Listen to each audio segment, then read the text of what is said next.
ओम ओम नमोस्तु नमोस्तु नमोस्तु नमो ओरियंताणं नमो सिद्धाणं नमो ऐर्याणं नमो वज्रायणं नमो लोये सोपस्सावणं ओंकार बिंदु संयुक्तं नित्यं ध्यायन्ति योगिनः कामदं मोक्षदं चैव ओंकाराय नमो नमः।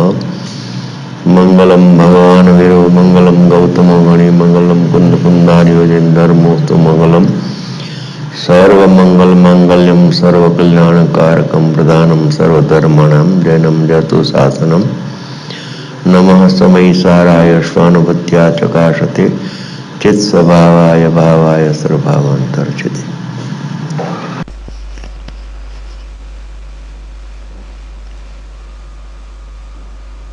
चार प्रश्न है। पहलो प्रश्न, आचार्य भगवान अज्ञानीना योग ने उपयोग ने परद्रव्य स्वरूप कर्मना निमित्त करतापणे बतावा मागे छे कि अज्ञानीनो त्रिकाળી आत्मा करता नहीं तेम कहेवानो आशय छे। एम बतावा मागे छे कि योग ने उपयोग अज्ञानीनो જ્યારે એક અંશ એમાં નિમિત્ત કરતા છે ત્યારે ત્રિકાળી અંશ શુદ્ધાત્મા બિલકુલ નિમિત્ત કરતા નથી. કર્તાપણું આત્માના વિશે છે જ નહીં. જાણનાર તત્વમાં કર્તાપણું દાખલ કરવું એ આત્માની પ્રાપ્તિ માટે મુશ્કેલ છે. આત્મા કેવળ જાણનાર, બસ કેવળ જાણનાર ઉપર વજન આપ્યા પછી એ કોનો જાણનાર છે એટલું કરી લેવા જેવું છે. બાકી ક્યાંય એનાથી આગળ જવા જેવું નથી. આગળ કેવળ જાણનાર છે આત્મા. જાણનાર છે તો કોનો જાણનાર છે કે સ્વનો. એમાં કાર્યસિદ્ધિ થઈ જાય છે. ઉપાદાન કરતાય નથી ને નિમિત્ત કરતાય નથી. ખૂબી તો એ છે કે અભવીનો આત્મા એનો યોગ અને ઉપયોગ અહંકારથી ભરેલો કે હું કરું એ કરું એવો અભિપ્રાય વાળો જીવ પણ એનો શુદ્ધાત્મા જ્ઞાયક ભાવ નિમિત્ત નથી, યોગ અને ઉપયોગ નિમિત્ત છે. એટલે યોગ અને ઉપયોગથી ભગવાન આત્મા ભિન્ન છે એમ સિદ્ધ થઈ ગયું. જો યોગ અને ઉપયોગ અને આત્મા એક હોય તો યોગ અને ઉપયોગ નિમિત્ત થતા આત્મા નિમિત્ત થઈ જાય. પણ આત્મા તો નિમિત્ત ત્રણ કાળમાં થતો નથી. માટે યોગ અને ઉપયોગથી ભગવાન આત્મા ત્રણેય કાળ નિરાળો છે. ભવિનો આત્મા હો કે અભિનો આત્મા. જ્યાં આત્મા કહ્યું ત્યાં એ ઉપાદાન કરતા કે નિમિત્ત કરતા છે. એ તો જાણક તત્વ છે. જાણનાર જાણનાર જાણનાર, કરનાર નથી. યોગ ઉપયોગનો પણ કદાચિત કરતા છે એમ લખ્યું છે, કથનચિત લખ્યું નથી. સ્વભાવને ભૂલે અને પરનો હું કરનાર છું એમ મિથ્યા અભિપ્રાયમાં માને, અહંકાર કરે તો એ સમયે અનિત્ય યોગ ઉપયોગ એનું નિમિત્ત કરતા છે. કથનચિત નથી. કથનચિત તો કાયમી થઈ જાય. કદાચિત તો અનિત્ય. હા, કોઈ વખતે સમજાણું સારું બેન કે એ નિમિત્તપણું પણ કોઈ વખતે છે, કથનચિત નથી. કથનચિત કરતા પણ તો પર્યાય કાયમ માટે અજ્ઞાન રહીને નિમિત્ત કરતા થયા કરે. કદાચિત એટલે કોઈ વખતે સ્વભાવને ભૂલે જ્યારે અભિમાન કરે કુંભાર કે હું આને કરું છું તો એક સમય પૂરતો અનિત્ય યોગ અને ઉપયોગ નિમિત્ત કરતા થાય છે. ત્યારે ભગવાન આત્મા નિમિત્ત કરતા થતો નથી. એ નિમિત્ત કરતા નથી એ બતાવવા માટેનું કથન છે 100 નંબરની ગાથામાં. પણ તો આત્મા નિમિત્ત કરતા નથી એમ સીધું લખી નાખ્યો તો શું વાંધો?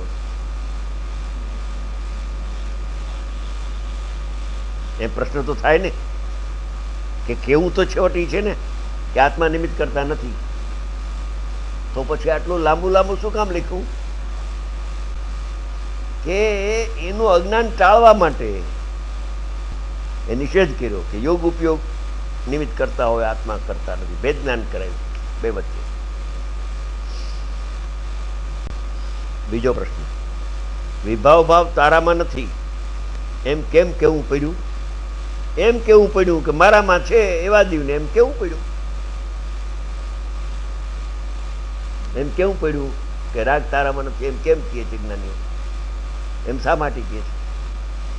કેમ કે એનામાં તો નથી, નથી છતાં તારામાં નથી એમ કેમ કેવું પડ્યું જ્ઞાનીને? કેમ કેવું પડ્યું કે ઓલો માને છે કે મારામાં છે એટલે કેવું પડ્યું? સમજાય છે પ્રશ્ન કરનારનો પ્રશ્ન?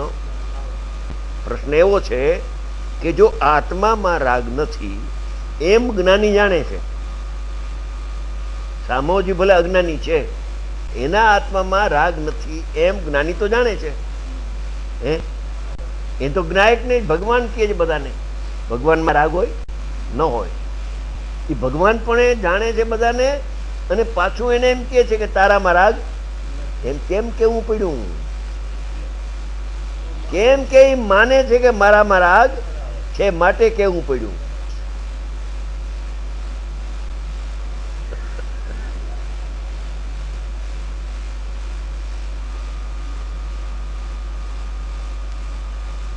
એ પ્રશ્નમાં લંબાવીને વાત કરે છે કે ત્રિકાળી ભગવાન આત્મા શુદ્ધ છે એમ સમજતા તે ભાવ તારામાં નથી, તે નથી આવી જતું. હવે એમ સમજે તો મારામાં નથી આવી જાય છે, પણ એ સમજતો નથી એટલે કેવું પડે છે કે તારામાં પોતામાં થાપીને બેઠો છે એટલે એને કહે છે કે તારામાં રાગ નથી, તું તો જ્ઞાનમય છો. ઘીના ઘડા જેવું કથન છે. ભગવાન આત્મા તો જ્ઞાનમય છે, તારામાં રાગ નથી. એ રાગ નથી એમ જ્યારે એ જાણશે ત્યારે એનામાં રાગ નથી એમ એ જાણશે. અત્યારે નથી જાણતો. શું કહ્યું?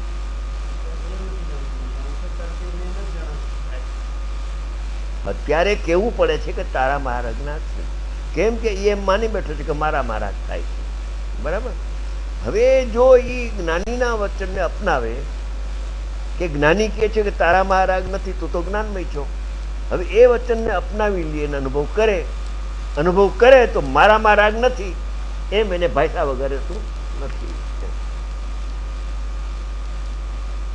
અનુભવ વિના રાગ મારામાં નથી એમ એને ભાસતું જ નથી. રાગને થાપીને બેઠો નિરાંતે. રાગ તો આત્મામાં થાય કે દિવાલમાં થોડુંક થાય.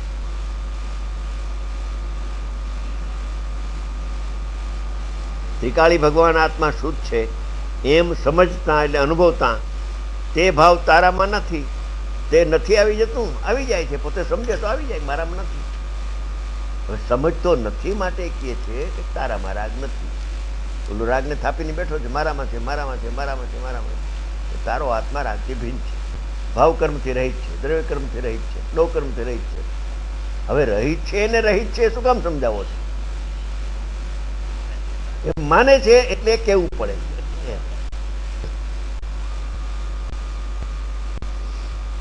ત્રીજો પ્રશ્ન, શુદ્ધ નહીંનો વિષય છે ખરો તેમ સાંભળ્યું હો તો સાંભળતી વખતે માનસિક જ્ઞાનમાં હકાર નહીં આવતો હોય એ તો એ જાણે.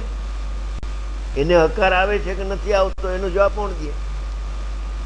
નિશ્ચયનો વિષય સાંભળે છે ત્યારે પ્રશ્નકાર એમ પ્રશ્ન કરે છે કે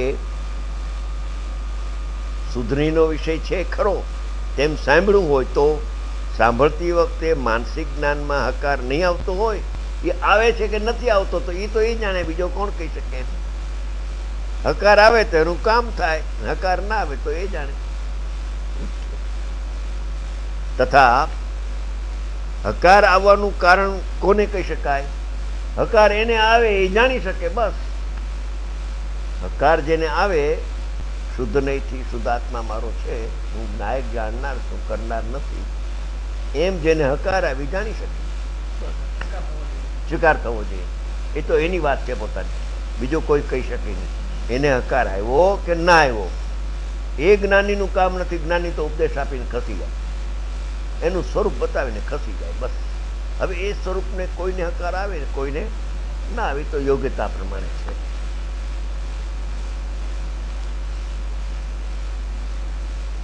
ત્રણ પ્રશ્ન થયા. ચોથો, પારણામિક ભાવમાં જીવત્વ શક્તિ છુપાયેલી છે કે પ્રગટ છે શું માની શકાય, કેમ માનવું, એમ કેમ માનવું.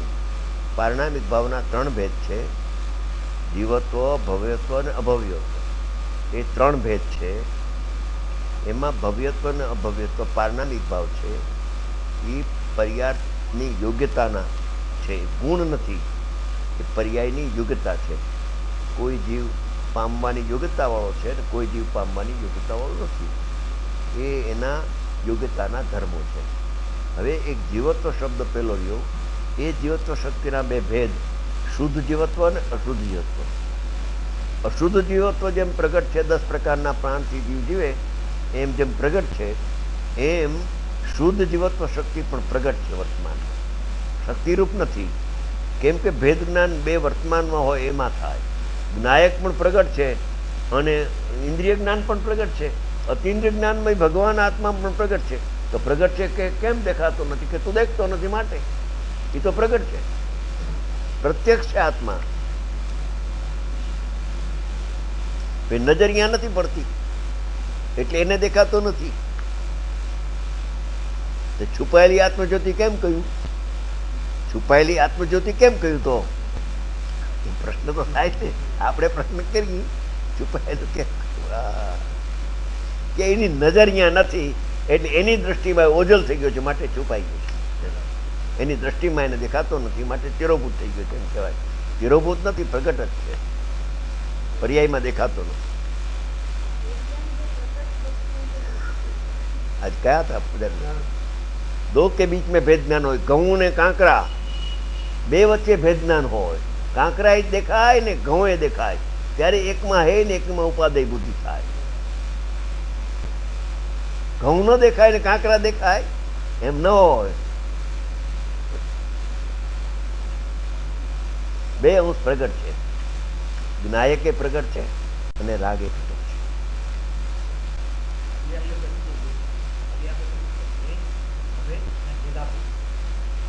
હા, એનું જ્ઞાન થાય અનુભવના કાળે. હા હા, એ વાત સૂક્ષ્મ હતી જ રાત ફરીથી. હા ના, અતિ સૂક્ષ્મ, બરાબર. અને જલ્દી કહી દીધી હતી, બહુ એનો વિસ્તાર નહોતો કર્યો. વાત સાચી છે.